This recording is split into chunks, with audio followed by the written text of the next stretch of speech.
The Word of God is alive and powerful, sharper than any two-edged sword, piercing even to the dividing asunder of the soul and the spirit and of the joints and the marrow, and is a critic of the thoughts and intents of the heart. Ang tibuok nga kasulatan gipaginhawa sa Dios ug may kapuslanan alang sa pagpanudlo, alang sa pagpamadlong, alang sa pagpanulid, ug alang sa pagmatuto sa pagkamatarong aron ang tao sa Dios mamahingpit masinangkapan alang sa tanang maayong buluhaton. Ang kahulugan sa imong mga pagtulunan naghatag og kahayag ug naghatag og salabutan sa mga walay kahibalo. Maayong adlaw sa tanan natong mga subscribers and viewers, fellow believers. Aniyan sa kita ning atong pagpadayon sa pagtuon sa pulong sa Dios niya pag kita magadupot ni ning atong pagtulunan giuluhan the hypostatic union of the Lord Jesus Christ. Okay. Now, kanimo magtutuo, ang damay mong kaugalingon, pinagi sa paggamit sa prinsipyo sa 1:1-1:9. Aron ikaw may balik sa imong pagkikambitay sa Dios o mapunan ka sa Espiritu Santo, ganda mo sa ikaw to continue studying God's Word. And for you, unbeliever, ang imong buhaton mo paggamit ng imong kabuton, tumuo ka kang Ginoong Hesus o ikaw maluwas. Mga diha ka na sa mga buhat, 16:31. Okay, padayon ta. It was our Lord Jesus Christ's spiritual death nga naangko nato ang kaluwasan, ang iyang spiritual no kamatayon. He is the only Savior. Siya lamang ang bugtong manluluwas tungod kay He only is the one who fulfilled sa upat ka mga gikinahanglan o requirements to be the Savior. Wa siya Adam's original sin, wa siya old sin nature, wala siya personal sins, and He had perfect righteousness. So mo kaniyang upat ka mga requirements ug natuman kini ni Ginoong Kristo. Now diha sa Hebrewanon kapitulo 10 bersikulo 5 nagkanayon kini, wherefore when He cometh into the world, He saith, sacrifice and offering thou wouldest not, but a body hast thou prepared me, etc., etc. Ang atong Ginoong Kristo, nagkanayon siya ngadto sa mga tinunan, do this in remembrance of me. Na nas 1 Corinto 11:24-25. Ug 10 Filipos 2:7-8, versikulo 7, took upon Him the form of a servant. Anya, niya prinsipyo. Si Ginoong Kristo had to become humanity. Kinahanglan siya mahimong tao aron siya mao ang manluluwas sa kalibutan. He had to become humanity to be the Savior of the world. 1 Peter 2:24 na kanayon, who in His own body bear our sins on the tree. Inumdumi ang doktrina sa pagpasiguli, the doctrine of reconciliation, kay siya ra ang kanang pasiguli sa tao ngadto sa Dios. He reconciled man to God. 1 Timothy 2:5 nagkanayon, for there is one God, our Lord is the only mediator, and one mediator between God and mankind, the man Christ Jesus. Versikulo 6, who gave Himself as a ransom for all people. Ang tanang nga tao na nag-iya o kinaiyang makasasala. Yes, Roma 7:18, no good thing dwelleth in me, Ang bahin sa kanang kinayong makasasala, this is immaterial na apoy material. Ang mga silda. Okay? The cells, cellula, na sila ay proseso to replenish nga gitawag og mitosis. Kanto atong gilakbitan kagahapon, mitosis. Ang matag silda na ay DNA. Ug ang DNA ana siya ay kung mga chromosome. Ang atong mga chromosomes god mao'y musirok sa atong silda sa di pa sila magkabuwag. You see? We call this process as mitosis. Now, thus, ang atong kinabuhi na-maintain pinagi niini. You see? Our life is maintained in this way. Now, where does mitosis kanang occur? By the way, dili mitosis. Meiosis. M-E-I-O-S-I-S. May meiosis. Kining meiosis, double process kini. But, ang pag-utana, where does meiosis occur?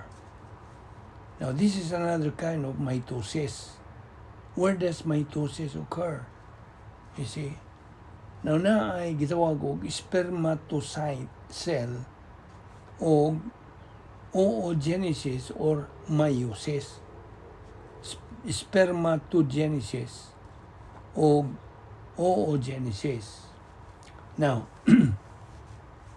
ang Roma 5:12 nagkanayon, wherefore, as by one man sin entered into the world, and death by sin, hamartia. And so death passed upon all men, for that all have sinned. Now, si Adan, mao ang unang Adan. Adam was the first Adam. Kay si Ginoong Jesucristo, mao man ang katapusang Adan. Our Lord Jesus Christ was the last Adam. Si Maria, na nagiya o kinaiyang makasasala, ayaw sa ipan eh. Mary had old sin nature because she was not born sinless like our Lord Jesus Christ. O kini gipadayag sa Biblia. You see. Yes, Marcos 6:3 nagkanayon ka na nga si Maria dinhay mga anak human siya mga anak ang Ginoong Jesucristo. Mary had no perpetual virginity.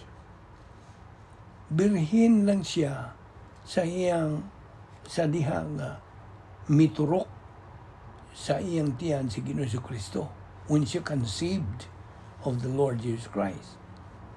Our Lord Jesus Christ had to be human to be our Savior. Excuse me.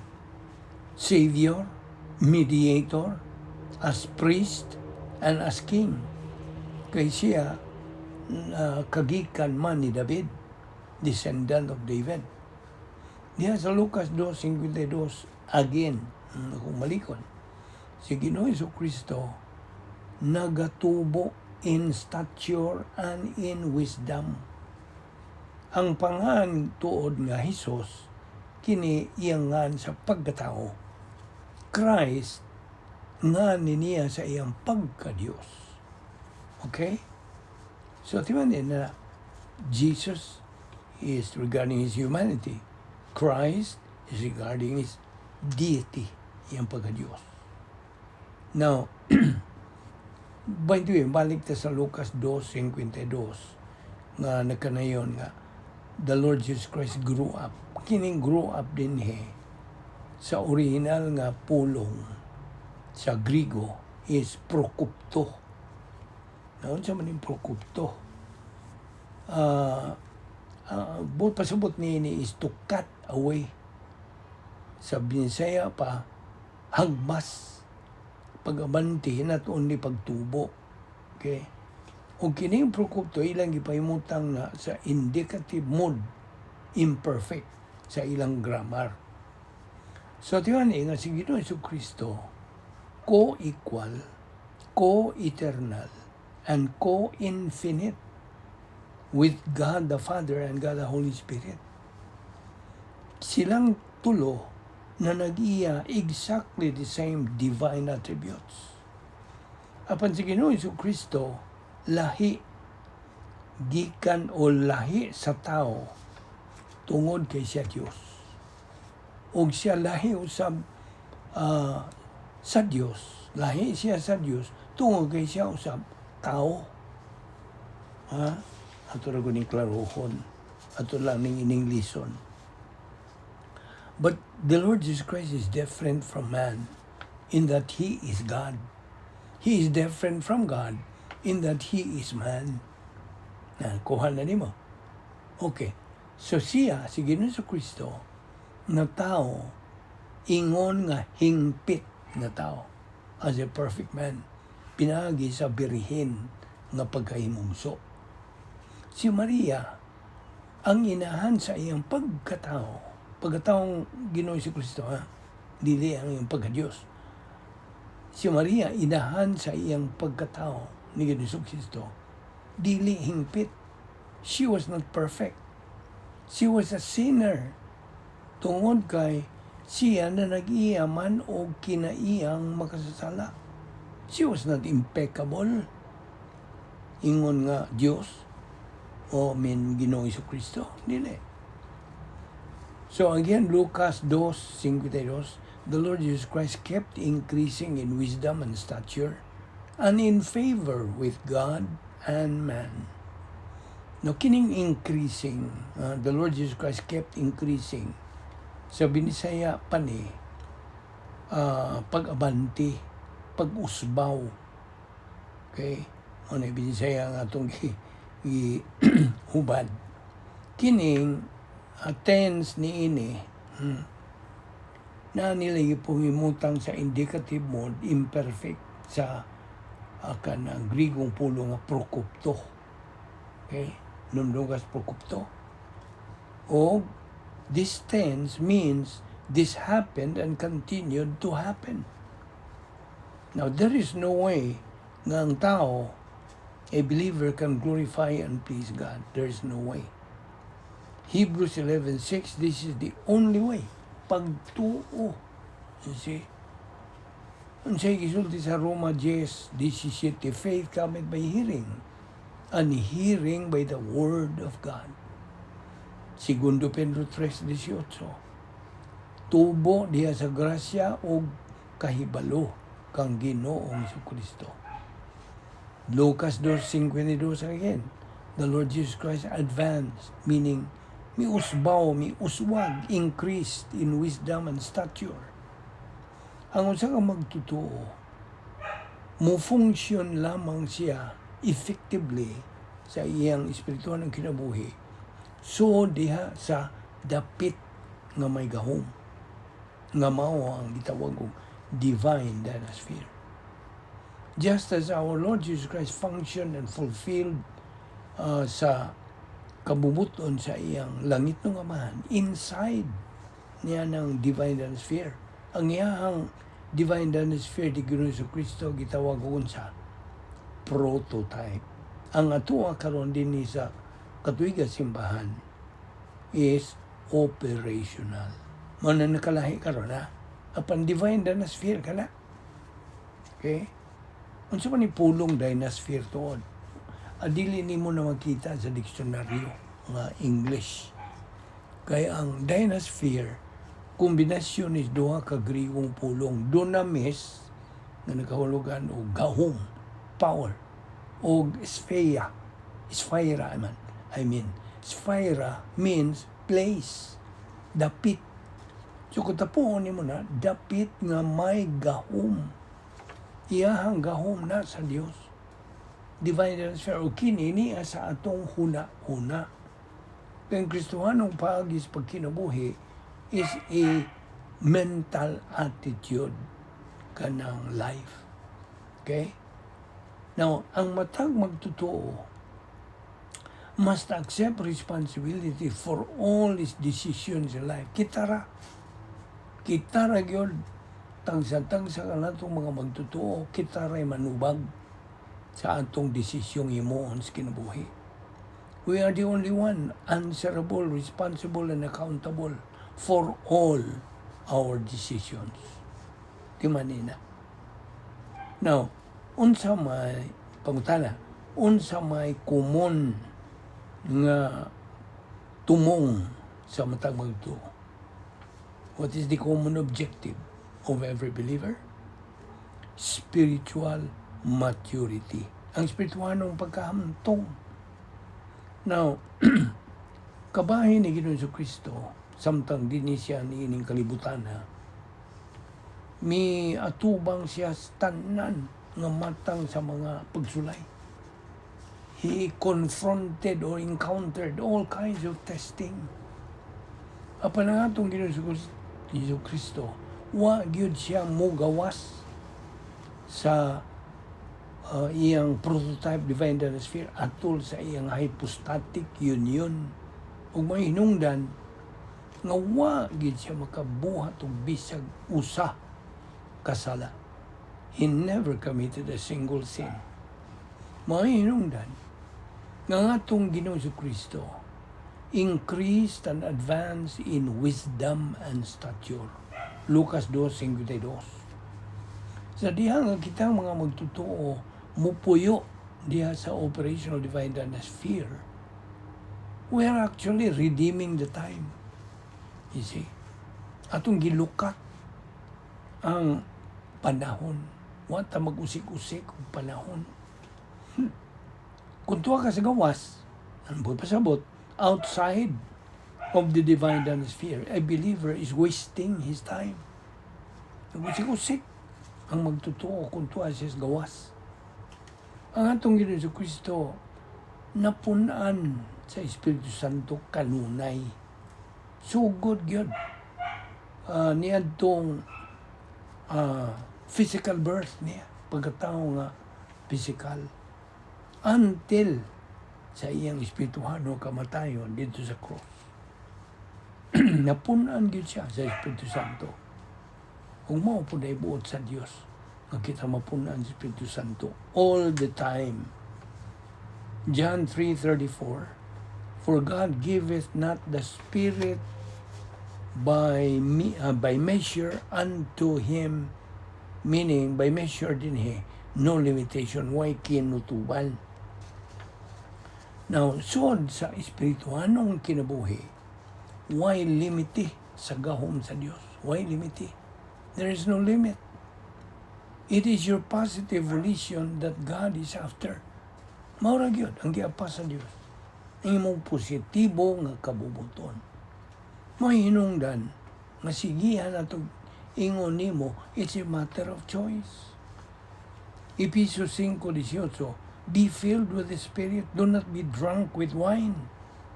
But pasabot, ang pagkontrolar sa kinayang makasasala diha kanimo. And the Word was made flesh, John 1:14. Kini mao ang hypostatic union ni Ginoong Kristo nga nahitabo niya itong iyang pagkahimugso nga birhen, his virgin birth. So diha puyo dayon siya sa prototype divine sphere at his birth. At ito pagkatao gid niya, pagkahimugso gid niya. O dito siya magpuyo hangtod nga miingon na siya, in manus tuas commendo spiritu meum, I commend my spirit. He dismissed his spirit. Iyang gibuhian sa diha nga siya mityabaw na samtang kabitay siya dito sa cross. Tetelestai. It is finished. Lucas 23:46. Ang siya gisulti niya, Father, into thy hands I commend my spirit. Efesios 5:18, be filled with the Spirit na. Mando ka na sa Diyos. Pinagi siyang pulong. Acts 1:8, si Ginoong Kristo na kanayon, the Holy Spirit will come upon you. Pangutana, where did our Lord Jesus Christ miracles come from? Diyan man gikan. Tubag, ang mga milagro are the decision from God's sovereignty and wisdom. See? Ang formula gud ni mo kini. God's sovereignty plus God's wisdom plus God's power equals miracle. Okay? Nagkasabot ka. Ang pagka-hingpit nga makagahom sa Dios plus ang kaalam sa Dios plus gahom sa Dios resulta milagro. Now, all miracles are always compatible with God's will and plan. Always. Ayaw nagkalimti ha. Ang tanan nga mga milagro kanunay gyud nga sibo compatible with God's will and plan. Ato ning ipadayon ugma, so ayaw kalimot. Sa pagpakiguban ning atong adlaw-adlaw nga pagtuon sa pulo sa Dios. We will see you tomorrow.